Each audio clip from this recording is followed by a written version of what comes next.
Wolfpack i denne sæson, det er Kasper Hesseldal. Og han fandt selvfølgelig også veje til det lille interview hos vores reporter Lars Fink. Jamen Kasper, nu ser det ud til, at tredjepladsen den er kørt for jer, men en fjerdeplads i den regulære sæson i grundspillet, er det ikke en sæson, I kan være ret tilfreds med? Det er stadig lidt skuffende for os, at vi ikke tog vores tredjeplads. Vi har stadig en lille chance, hvis vi vinder de 3 næste kampe, som vi selvfølgelig går efter. Men altså, vi ville gerne have haft den der tredjeplads. Men fjerdeplads, vi skal ikke være utilfredse med en fjerdeplads. Ja, fordi, hvad synes du, der kendetegner den sæson, I har været igennem? Jeg synes, vi har kæmpet hårdt hver mand. Vi har altid været underdogs i alle kampene. Okay, måske ikke alle kampe, men de fleste af dem har i hvert fald, og folk har sagt, at vi ender i nedrykningsspillet. Og det har vi ligesom bevist, at vi kan sagtens være med de store drenge. Og så kan man så sige, at nu kommer I så ind i den her kamp i dag, og med 3 nederlag ud af de sidste 4 kampe. Altså, er det vigtigt for jer, at I får vendt den igen og ind mod slutspillet, at I kommer ud i slutspillet med en del sejre? Ja, selvfølgelig er det er altid vigtigt at komme ind i slutspillet med et par sejre, men vi har også været ramt lidt uheldige. Jeg blev syg et par dage, lå syg 12 dage, var ude mod Randers. Jeg siger ikke, det var grunden til, at vi tabte, men der har bare været lidt krise, som der sker under hvilket som helst hold, når man spiller, og vi er bare blevet ramt af lidt krise. Vi skal nok komme op igen. Ja, han har altså været ramt af lidt skader og lidt sygdom i lejren. Altså, jeg vil sige, nu klager han lidt Kasper Hesseldal over skader, men de er måske det hold i ligaen, der har haft klart færrest skader set over sæsonen, og hvad dem, der har spillet med den samme line-up mest. Men det er selvfølgelig klart, at de har været ramt de sidste par kampe, hvor han har været ude. Og han er en meget, meget vigtig del af deres rotation.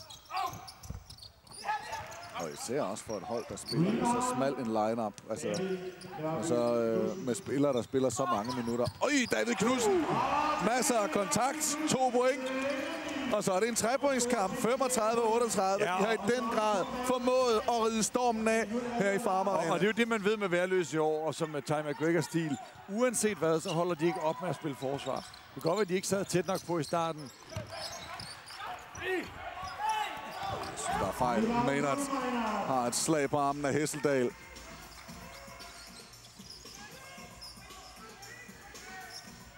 Nu kunne jeg godt tænke mig at se dem løbe et spil, hvor de kan fange Drew Maynard tæt på kurven.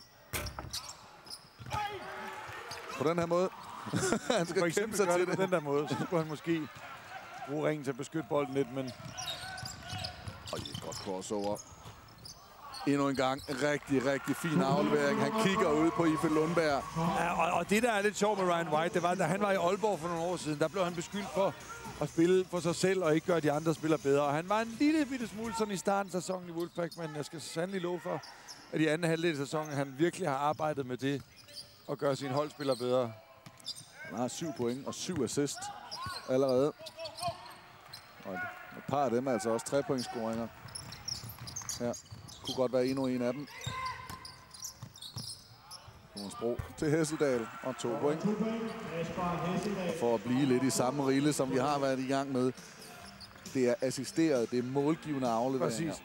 Og her der kan man sige, her er det Jonas Bro først sat op af Ryan White. Han måske burde skyde helt fri. Og så vælger han så at tage den ind, og så sætte Hesseldal op tættere på. Kigger efter Maynard derinde. Ja, og her skal den ind. Carterson sikrer en ny angrebsrybe, men smider den så ud til Lundberg. Han er med. White, 2 point, 9. point i kampen. De er gode i åbent spil. Når banen er åben, og der ligesom er fuld ja, og Værløs har ikke været rigtig god til at komme hjem.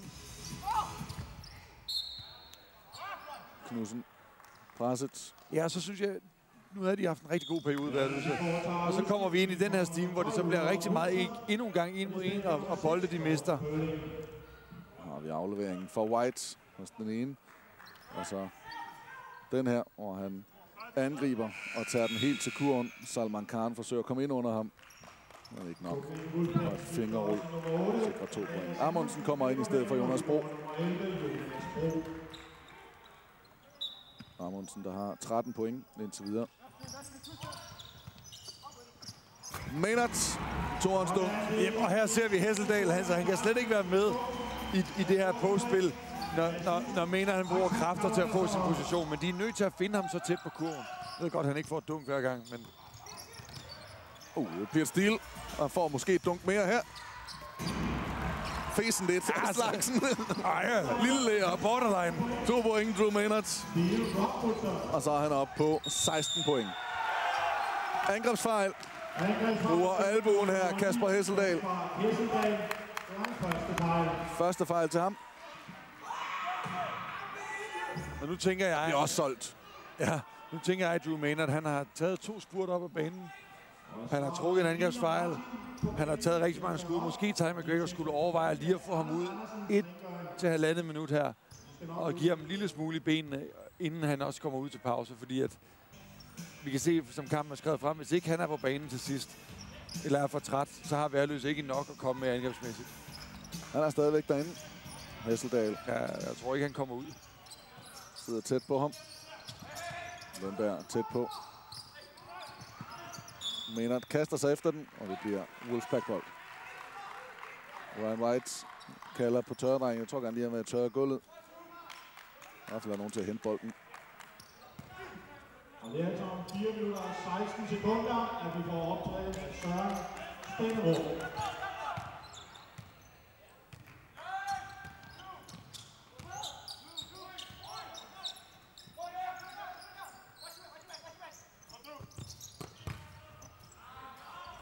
Godt af Lundberg. Det er rigtig godt af Lundberg, og det er skidt af Woodson her. Altså, helt uopmærksom, og ingen krop på sin forsvarsspiller. Så bliver der altså taget fat. Du svimmel, han kommer ind med et lille putback-duk. Hans point nummer 18 i kampen, Drew Maynard. Og kurven, den bøjer altså. Den letter fuldstændig fra jorden om bagved. David Knudsen derinde. Og så godt timet. Men det er også derfor, som vi talte om i opvarmningen, at Drew Maynard, han kan have stor værdi for et hold længere op i tabellen i den danske række. Fordi du kan se her, han er jo en spiller, der arbejder så hårdt, at hvis der ikke er fokus på ham, så kommer han til at lave de her spil. Knudsen ind. Maynard med derinde. Og her synes jeg, David Nørby Knudsen, han overgør det en lille bitte smule. Han har taget rigtig mange af de her ture til kurven. Her der har han altså 2 spillere med på venstre siden, der kunne blive fri til at lade op. For første gang i dag en direkte upræcis aflevering fra Ryan White. Overplacerer den simpelthen i håbet om at fange Ife Lundberg frem af banen. Ja, Ryan White, der jo ellers har indtil videre 7 assist, altså målgivende aflevering, har virkelig været god til at finde sine holdkammerater. Thompson stjæler den. Da Michael Bøsfeldt ikke har meldt sig, så tager vi i stedet Giles Smith bliver fejlet. Woodson. 31. Og det var som sagt grøn 31, der er muligt for at finde 2 i den Ferrari, der står nede i hjørnet. Og Robert Woodson fik sin første fejl.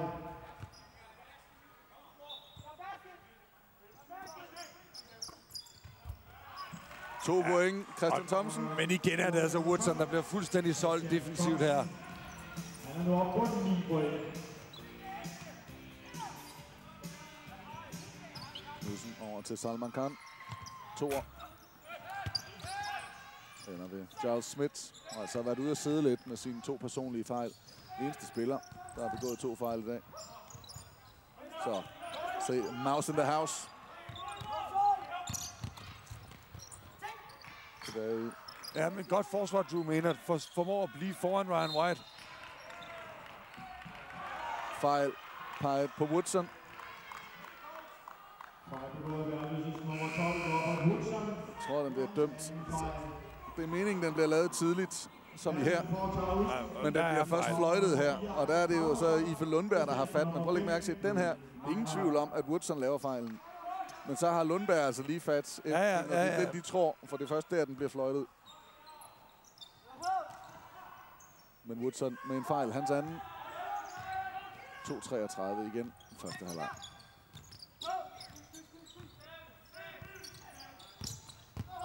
White fri.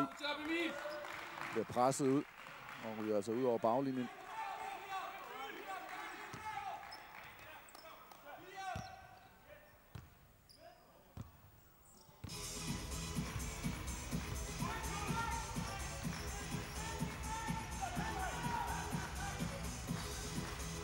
Zoneforsvar og Wolfpack.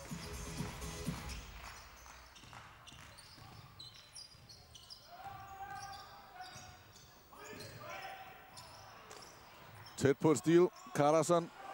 Amundsen med det yderste af fingerneglene får det lige tippet hen. Ja, Carterson er altså nødt til at få den over i venstre hånd her. Højre. En højrehånds afslutning derfra er meget svært. Lundberg. Fingerrull. Og det er simpelthen for nemt. Altså, det er super flot lavet af Ife Lundberg, men det er for nemt. De kommer til kurven, Wolfpack.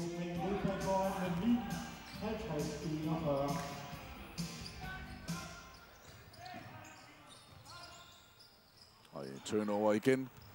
Der har været mange mistede bolde indtil videre for Værløse. Skifter gear den her gang. Får han de 2 point. Ife Lundberg, han er stærk, han er hurtig, han er eksplosiv. Og så er han altså god. Altså, han kontrollerer bolden. Men her ud på åben bane. Ja, men der forstærker for hurtigt. Der skal også en timeout. 1,5 minut igen af første halvleg. Og et 11 points forspring. Wolfpack har endnu en gang fået fat i den lange ende. Og det vil Ty McGregor selvfølgelig forsøge at få lavet lidt op på her med, hvor vi nærmer os afslutningen af første halvleg. Talking right now how they're going to solve this zone. So, for this possession only, we're going to go man. Just one possession, defensive possession. We're going to go man. The next one, we go back to the zone. Make sure you're aware of that, all right? One possession man. All right? Hey, you guys are doing great. Hey, let's fake it to zone. Yeah. Stand up like it's a zone and then match up. All right. First pass, match up. And remember, if the weak side guard out here flashes, the wingman got to go with him.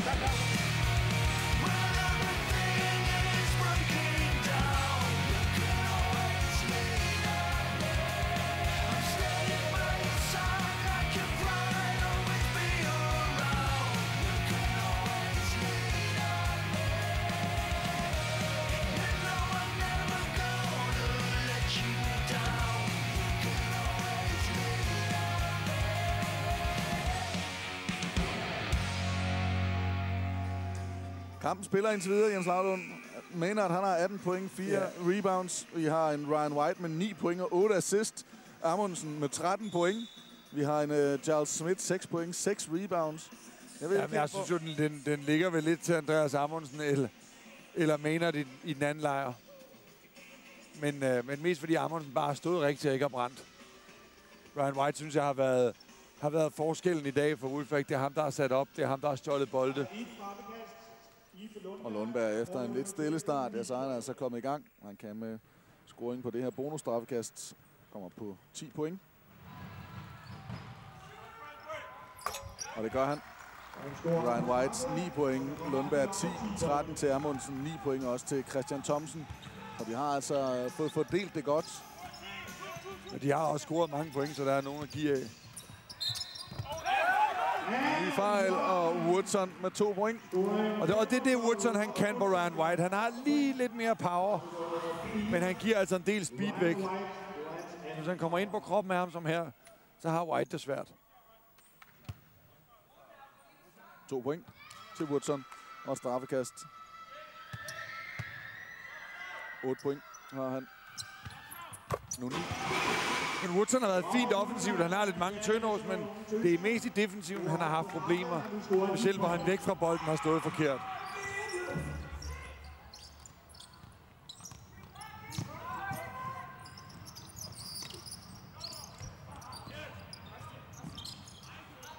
Det bliver endnu et turnover. 7. turnover til Wolfpack. Woodson er afsted. Carterson tilbage ud til Woodson. Giver sig god tid. Maynard med en træer. Han så god ud. Axel Carlsen igen. Han har altså gjort et stort arbejde på angrebsplanen. Maynard bliver fejlet. De skal passe på nu, Wolfpack. De giver Værløse alt for mange chancer. De giver dem for mange anden og tredje chancer. Specielt fordi de flere gange i den her periode og i den her kamp har haft dem, altså jeg vil ikke sige nede i sækken, men har haft den her kamp rimelig åben. Og hver eneste gang er det lykkes Værløse med et par steals at komme tilbage. Og specielt efter alle de anden chancer, de får her.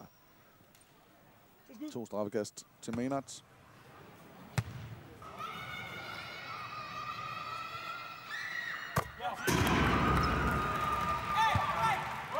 Point.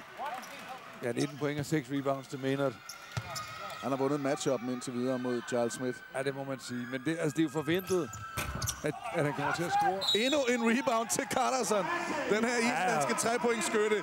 Han kæmper altså for enhver bold. Men Axel Carterson, han har 2 spidskompetencer. 1, han skyder trepointsskud. 2, han rebounder utrolig godt for hans størrelse. Og så skal vi have en timeout til Copenhagen Wolfpack. 41 sekunder tilbage. Og når man kommer ind efter den her, så er der altså 2 straffekast til Carterson. Så de kan cutte det ned til 6 point igen. Og så ved man altså ikke, hvad der kan ske i de sidste. Der er i hvert fald et angreb til hver i de sidste sekunder.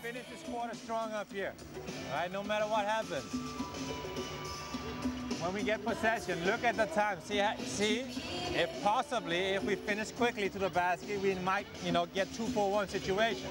If not, if you're having a hard time figuring out which one it is, then just slow down and let's set up a good offense. All right? Don't rush it. We don't need any more turnovers right now. We need solid stuff. That's it. We need to work together on this. So just calm down. Make sure we're organized and make sure we get something good out of this. We're losing my night because we're not getting the rebound. We gotta keep it, guys. Let's step up. Let's go. Together on 3. 1, 2, 3. Carterson, han har, jeg vil ikke sige, gjort livet let for sig selv. Og han har hjulpet sine holdkammerater, og han har i den grad gjort livet surt for sine modstandere. Han har formået at få sig placeret på de rigtige steder. Ja, men det er jo en utrolig irriterende type at spille imod. Altså en spiller som Carterson, men også Emil Henningsen på Værløse og Kasper Hesseldal på Wolfpack. Spillere, der altid går efter bolden, uanset hvor lille chancen er for, at de får den. Og hvis du ikke gider arbejde hele tiden, så sker der det her, som der sker for Christian Thomsen. Han tager lige lidt løs på den der straffekast-rebound, og så er Carterson der med det samme. 7 point, 6 rebounds til Axel Carterson. Oj. Og Værløse faktisk, de har ikke skudt specielt godt fra straffekastlinjen i den her kamp. 2 brændte straffekast. Ja, faktisk går de 1 for 4 fra straffekastlinjen på den her tur ned ad gulvet. White, hang time og 2 point. En hurtig 2-for-1. Og de får altså en chance mere. Jamen præcis, men man ser altså, nu fører de med 10 point. Men det er lige præcis 3 brændte straffe. Han slår altså også i venstre knæ. Her er et forsvarsstop. Et blok på bolden. Hesseldal afsted.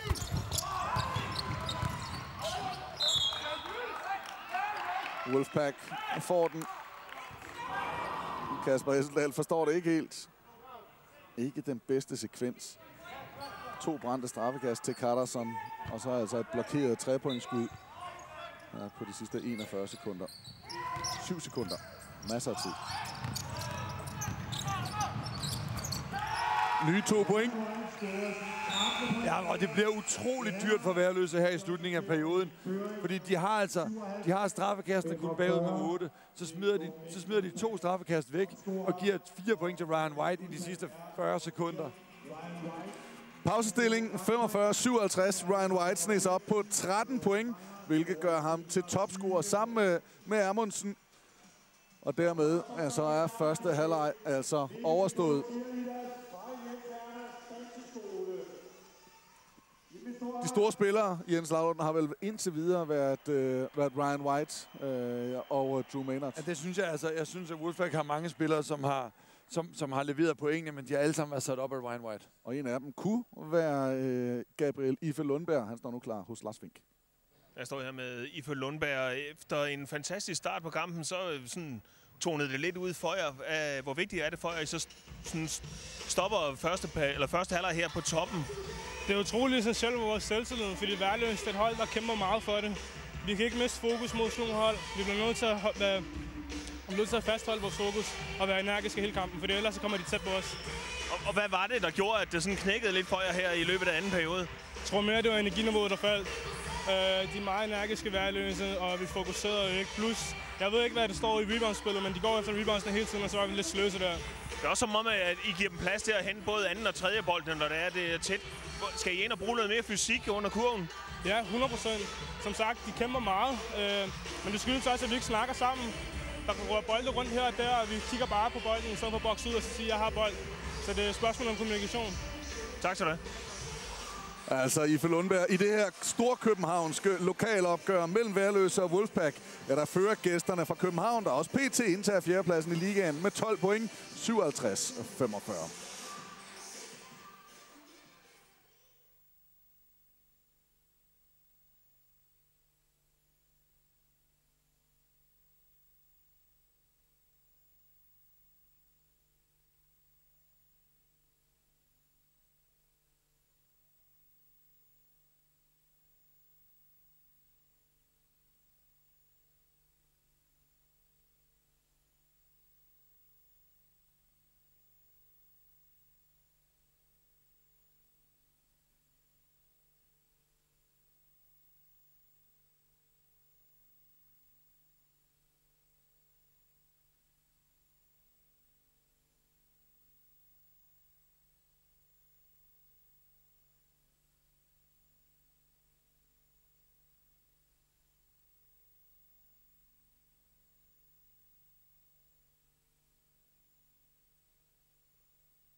om vi har lidt lydproblemer. Der er en masse teknikere på banen, her vil vi kan finde ud af. Men det har i hvert fald virket. Vi har haft generalprøven, så det kommer til at virke igen.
Vi mangler lige lidt lyd.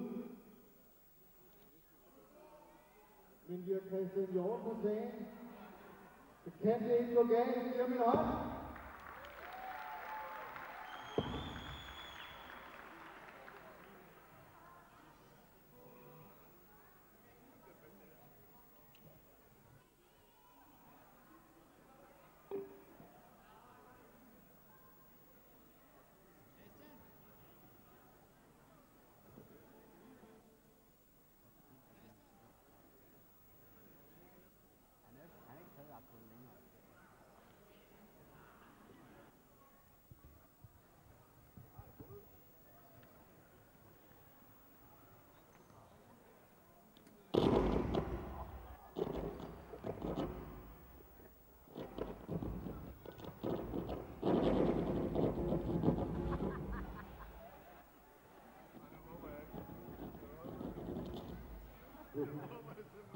Bare roligt, vi har Christian Hjort på sagen.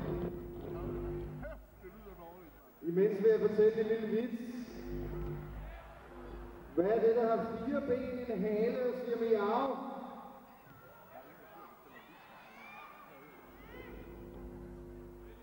Det er rigtigt, det er en kat. Har du hørt den før?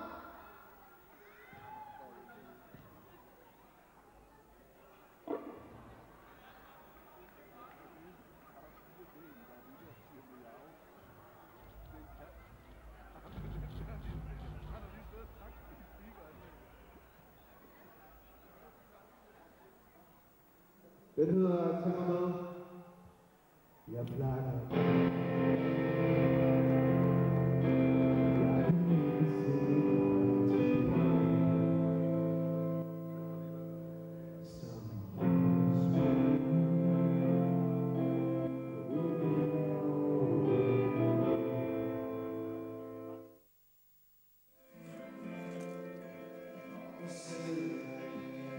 Du står op.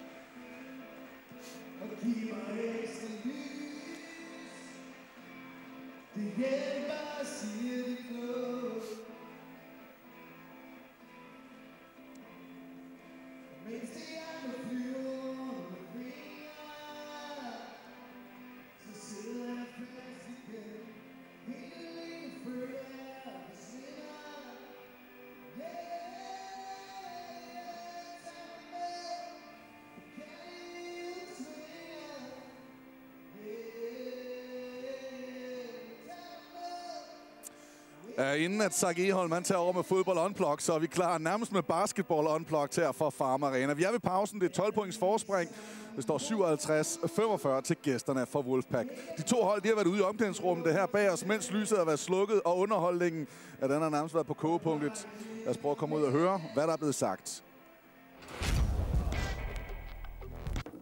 All that driving at the basket in one damn charge? And we talk dogfight and toughness? One charge, all that driving? We too cool to take a charge? You're going to debate over, oh, I've taken one this year. Are you kidding me? You want to win? Get your nose bloody. They're fucking driving right at it, and we're letting them go.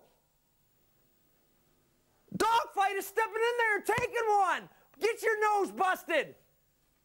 It's time. 2 weeks for playing for our lives, right? Well, the guy who gets the ball in the office behind the three-point line, he has to be ready to pass it right away, or drive right away, shoot right away, not stop and contemplate now what he's going to do. See it before it happens. If the big guy's working hard, reward him if he's there. One time, I think, if you didn't see Christian, he was like it was too far away from you. Maybe you didn't see that far. But it's okay. Er der ingen tvivl om, hvor der var, hvad skal man sige, mest eller flest decibel på spil. Magnusson lidt mere rolig i sin tilgang. Og jeg tror, han er bare rolig i sin tilgang generelt. Og Ty McGregor, han lever på den anden side med en anden edge. Altså, han skal presse sine folk frem, og han var jo, som han også sagde, altså, vi skal ud og have slået næsen skæv, ikke? Vi skal tage nogle angrebsfejl. Vi kan ikke bare lade dem komme til kurven, og så ikke stå i vejen. Og det er jo også det, der har været Værløses problem. De har simpelthen definitivt ikke været skarpe nok. De to spillere, vi valgte ud inden kampen som kampens profiler, det var Giles Smith og Drew Maynard. Og det var det ganske alene på grund af, at vi kom til at matche op en del. Og det så ud til, at Giles Smith han havde rigtig godt fat i Maynard i starten. Men derfra så tog Maynard altså. Ja, han havde fat i ham cirka de første 2 minutter. Og derefter så kom Drew Maynard rigtig godt ind i kampen, fik rigtig mange rigtig gode afslutninger. Og man kan sige, at Maynard langt foran Giles Smith i øjeblikket på point. Jeg tror, at pointene ikke er helt opdateret. Drew Maynard, han har altså scoret 18 point i kampen indtil videre og været meget dominerende. Men det er sådan med Giles Smith. Man ser ham ikke rigtigt, men han har altså en stor impact på kampen. Og har allerede haft en del rebounds, og så samler han de nemme point op. Han har folk til at score for sig, modsat Drew Maynard, som skal gøre det hele selv. Drew Maynard og resten af Værløseholdet tilbage ud. Og vi har tidligere landsholdsspiller og sportschef for forbundet Jesper Hauge. Og man også har brugt en del af sin tid og stadigvæk gør det her i Værløse. Og altså også en af de spillere i øvrigt sammen med Jens Lavlund, som altså vi har fornøjelsen af her i dag, var med omkring BF Copenhagen. Der man altså samlede det, hvor Farm Arena her altså var hjemmebanen for det store stilede projekt. Statistikkerne fra første halvleg ser således ud. 45-57 scoringsprocenter på 46 og 63. Og der er jo nogle andre ting, Jens, der også er interessant at se på. Ja, altså jeg vil sige, at hvis jeg var Værløse, så ville jeg være bekymret over, at vi har lavet Wolfpack skyde 63 procent, ikke? Fordi det er en rigtig høj procent, og Wolfpack har fået rigtig mange frie skud. På den anden side, hvis jeg var Wolfpack, ville jeg være meget bekymret over. 1, vi har givet 11 angrebsrebounds væk. 2, Wolfpack har kun skudt 1 straffekast i første halvleg. Værløse har skudt 13. Og det vil sige, at Værløse er meget, meget mere aggressiv.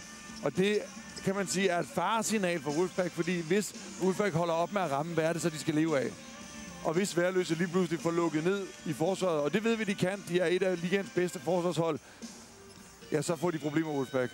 Carterson viser ikke blot vigtigt med nogle point, men især med nogle angrebsrebounds. Og inden han gik på banen til den her opvarmning, der blev han fanget af Lars Fink. Axel Carlsson, I kom tilbage i det her opgør. Det lignede det ikke i starten af kampen. Hvad er det, der lykkedes for jer her i anden periode? Ja, Wolfpack kom flyvende ud i første periode, det kan man sige. Men når vi startede kom lidt hurtigt tilbage i forsvaret, og vi var mere klar med vores forsvarsspil, når de angrebede, så kom vi tilbage i den anden periode. Men desværre har de har fået noget steals, og vi får easy layups, og så i hvert fald 2-3 gange har vi misset langskud, og de får ikke bare en aflevering layup. Det virker også, som om det har knebet lidt for jer fra straffekastlinjen. Det er vel også et sted, hvor man skal være bedre, end det I har leveret? Ja, lige præcis. De taler jo. De gør i resten af slutningen af kampen, så kan de tale, hvis du er 7 ud af 12 eller 9 ud af 12. Så vi må være bedre i anden halvleg på straflinjen, uden tvivl. De 2 andre kampe, der er i gang i øjeblikket. Randers kæmper imod Team for Næstved. I Randers har man netop taget fat og hul på 4. periode. Der står det 52-57. Næstved altså foran med 5 point. Og de 2 hold, de er altså i direkte kamp om en 5. plads. Bakken Bears komfortabelt foran med 21 point over Hudson 79ers. Tæt på midtvejs i 4. periode står det 73-52.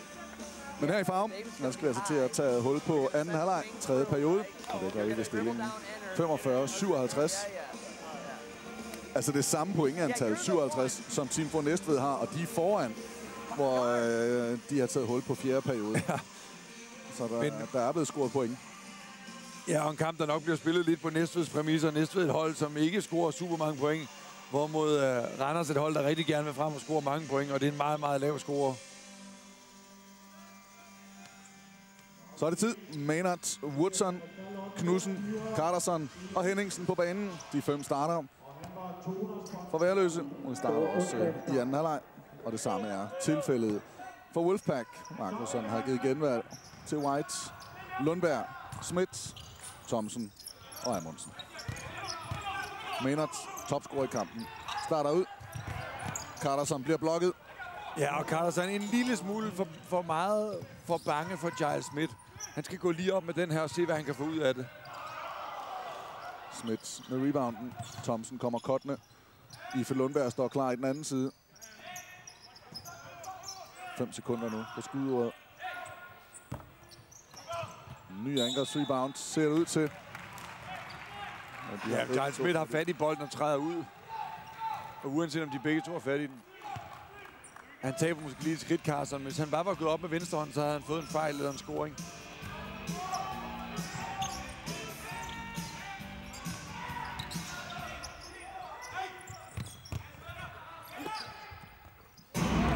Og vi ser Maynard, 2 point. Ja, Drew Maynard, han bruger sin fysik for at fange Giles Smith langt ned under kurven. Og det er de her afleveringer mod det zoneforsvar, Wolfpack kan komme ud med. Hvis de kan få den ind i midten af zonen, så kommer det til at gøre ondt på Wolfpack.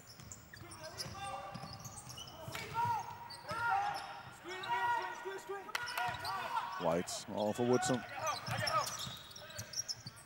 Aflevering ud til Thomsen. Forsøger for toppen. Og nu er de kommet ud, Wolfpack, med noget lavere scoringsprocent her i starten af perioden. Men de har til gengæld stadigvæk helt fri skud. Altså Christian Thomsen helt fri. Maynard. Thomsen kommer ud. Woodson angriber ind. Bliver blokket. Giles Smith 2 omgange. Lundberg afsted. Ife Lundberg. Super godt af Ife Lundberg. Og altså Værløse, de sender mange tanker, men David Knudsen, han bliver altså også fanget i hans tilbageløb her. Står bare og kigger.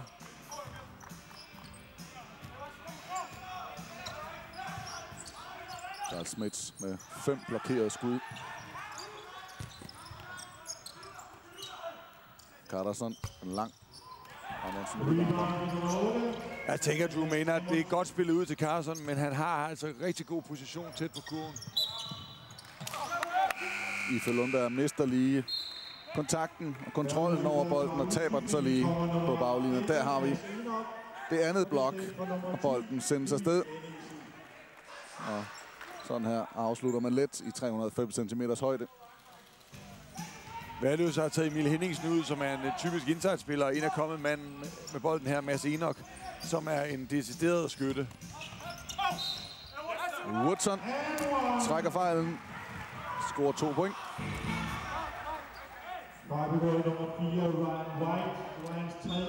Tredje fejl til Ryan White. Og Magnusson giver ham straks en pause.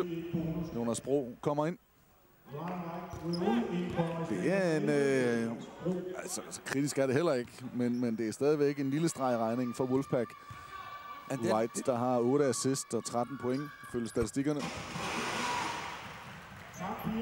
Ja, som er en vigtig del af det her angreb, fordi det er ham, som er eksplosiv og bryder forsvaret ned. Jonas Bro, en virkelig dygtig guard, men mest af alt bare en meget boldsikker guard.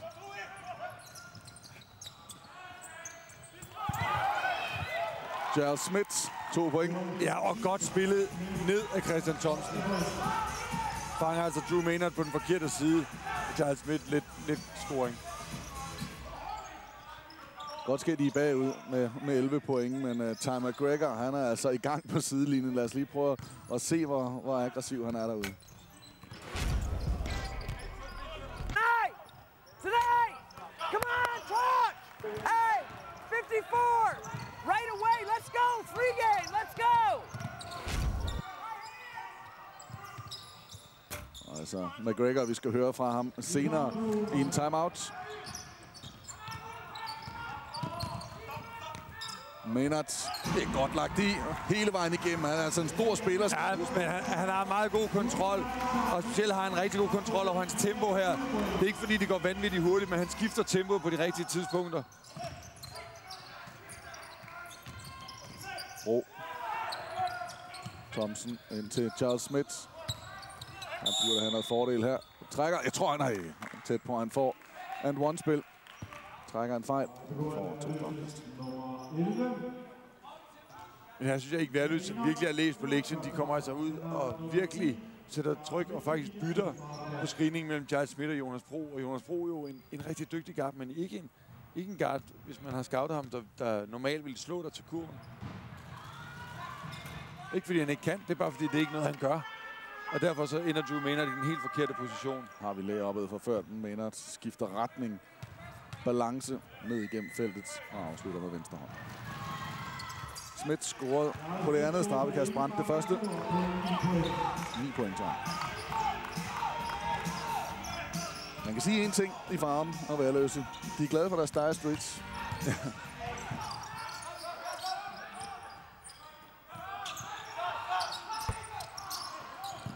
Knudsen. Og man kan sige en ting om David Knudsen.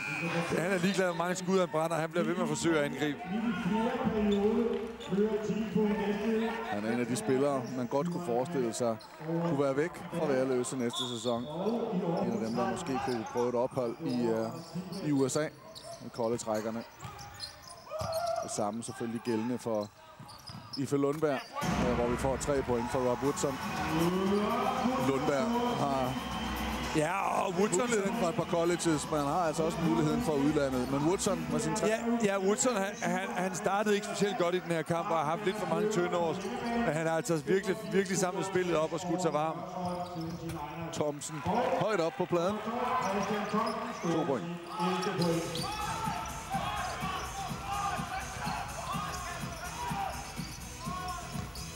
Woodson giver den op. God aflevering til Axel her. Og man kan se nu, når Ryan White er ude, så har han altså et helt andet spillerum, Woodson. Han er ikke matchet op. Jonas Bro kan ikke følge ham helt på samme måde.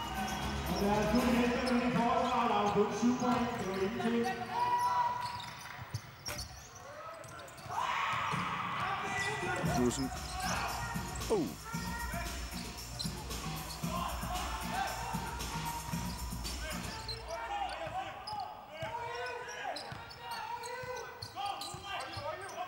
Maynard over for Hesseldal. Woodson bytter. Og Charles Smith siger, den hapser jeg. Maynard forsøger at trække et angrebsfejl ude på banen. Får ikke noget. Og så burde Woodson nok have trukket en angrebsfejl her på Charles Smith. Men jeg synes, det er en lille smule fejlagtigt at Værløse, at de er gået væk fra Woodson i posten. Specielt fordi, at Wolfpack er gået tilbage til mand-mand forsvar. Og Charles Smith altså spiller med 2 fejl. Drew Maynard spørger altså løs her til Karlsgade, hvorfor det ikke er en angrebsfejl. Jonas Bro afleverer og løber ind i Maynard. Du trækker lidt på skulderen, Jens.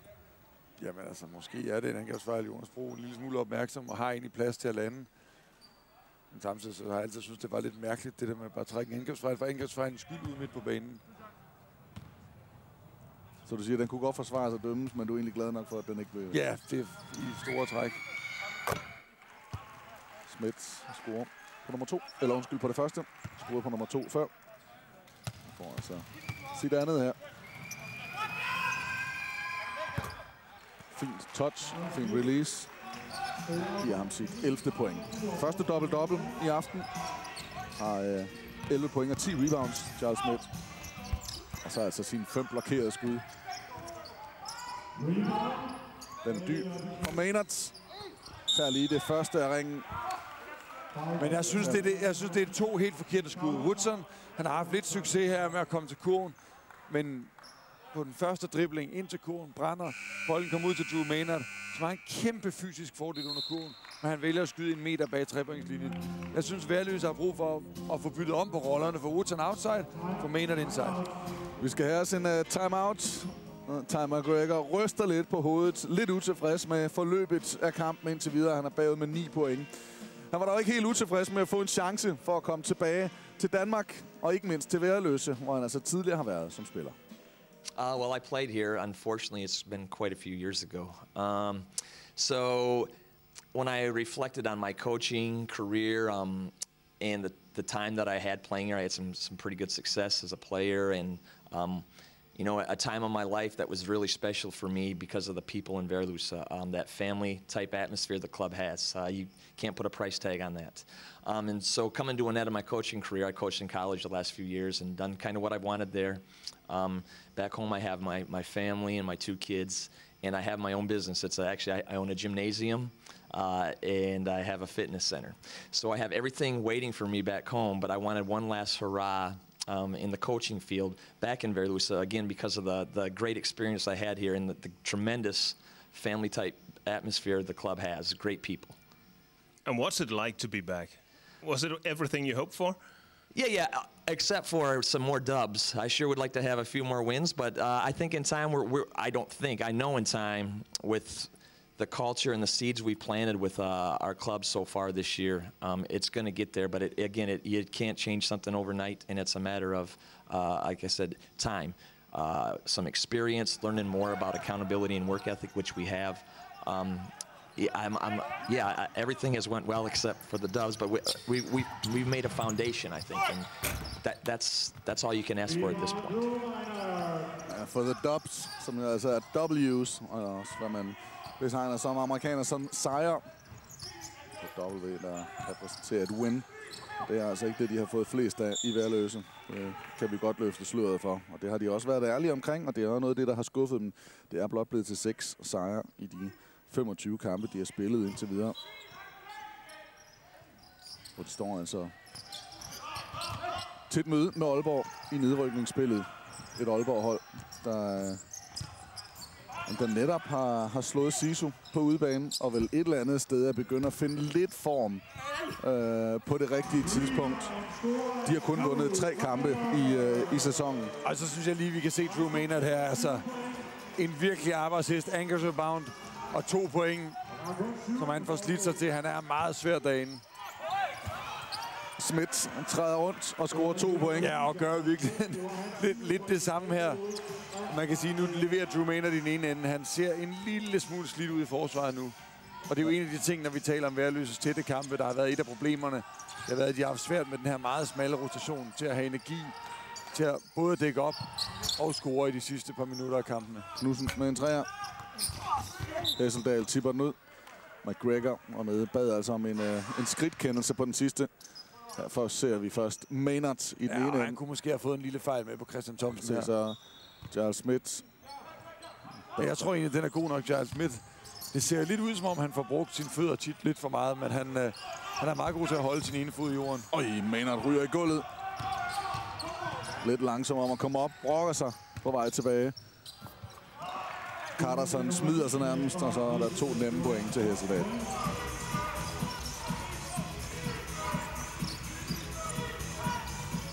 Et eller andet i stilen til Ty McGregor. så passer Maynard ret godt ind. Altså, ja, men det kan han da helt sikkert. Han giver 100%. Altså, når han er så direkte som er, så har de bare ikke noget svar, Wolfpack. Udover at de kan sende 2 mand efter ham, som de gør her, og sende ham i gulvet. Der ser vi lige skubbet i ryggen fra før. Ja, spørgsmålet er, om Giles Smith overhovedet kan skubbe så hårdt.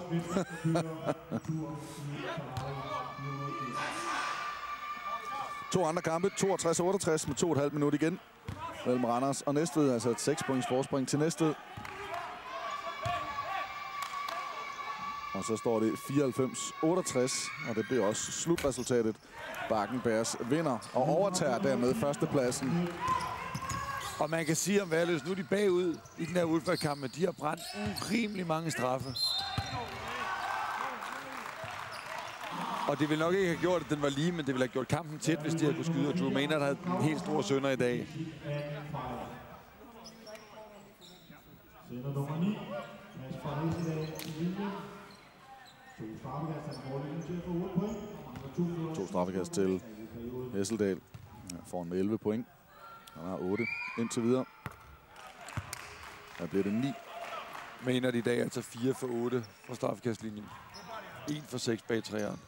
Så lige så effektiv han har været ind under kurven, lige så ineffektiv har han været både bag træeren og på straffekastlinjen. Hesseldal bliver den 5. Wolfpack-spiller med 10 point eller mere. Stadigvæk er det 13 point. Undskyld, det er faktisk 6. spiller. 13 point til Smith. Øj, han kommer efter ham. Han slår sin finger. Og jeg tror, den går i led. Nej. Han sidder altså lige og prøver at trække den tilbage. Han slår sig. Og det er... Ja, det er bad news. Ja, normalt så kan man sige, at den bare skal sættes på plads og så videre. Men de har altså noget, der er lidt vigtigere end kampen her, der venter forud, nemlig serien mod Aalborg. Og han er en hård hund, og det er ham her også. Men ja, det ser ud som om, det er slaget på bolden. Altså deroppe omkring, og jeg ved ikke, om den rammer pladen, eller det er ned på pladen der efterfølgende. Men de møder hinanden højt. Ja. Og også cadeau til Hesseldal. Han ved godt, den kommer, den der, og er nødt til at tage kontakten. Han slår fingeren og strækker den og prøver altså at sætte den på plads. Det er som om den overstrækker. Den har fået et buk tilbage. Ser det ud til. Og i hvert fald hoppet ud af plads. Så vi så altså også deres fys, og han er taget fat i ham. Get up the line. I want you way up the line here in the passing lane. Get a hand out there. Make them back cut us. Make them. Right? Take them out of their comfort zone. Take one away. That's where it's got to start. Solid ball pressure.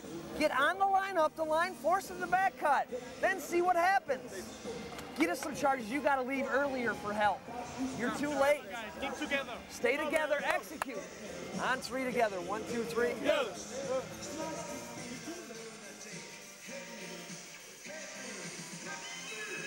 Hvad tror du, der går igennem hovedet på McGregor lige nu? Headcoachen for Værløse. Altså, han prøver selvfølgelig at få sit hold på den her kurs, men at se sin største profil og sin pointmand, sin rebounder, gå ud med en det er selvfølgelig aldrig rart, og det er selvfølgelig stærkt bekymrende, hvis det viser sig, at det er en skade, som har stor indflydelse på den måde, Drew Maynard han spiller på. Man kan sige, sådan nogle skader her er skader, som folk kommer tilbage til med det samme, selvom det gør ondt.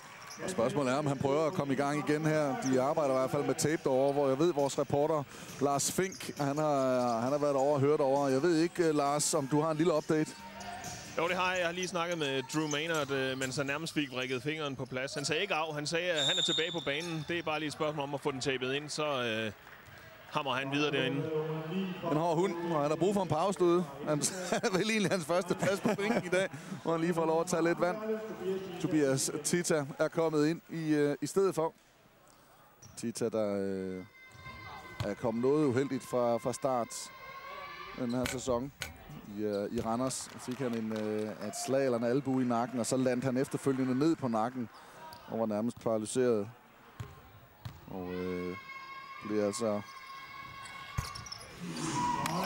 sendt på sygehuset og lå fast i, var det 14 dage, inden han nærmest selv, som man selv siger, det kunne gå på toilettet. Altså, der var ikke ret meget, han kunne overhovedet. Og han har stadigvæk lidt men af det. Men er selvfølgelig glad for, at han er tilbage og kunne komme tilbage til den her sæson, først og fremmest. Og nu skal de passe på, hvad jeg løser. Den her kamp ikke løber dem af hende. 16 points føring nu. 3 point af Amundsen. Woodson ind i midten. Carterson. Ny angrebsrebound her. Blok af Hesseldal. Men det, altså Værløse, de får angrebsrebounds,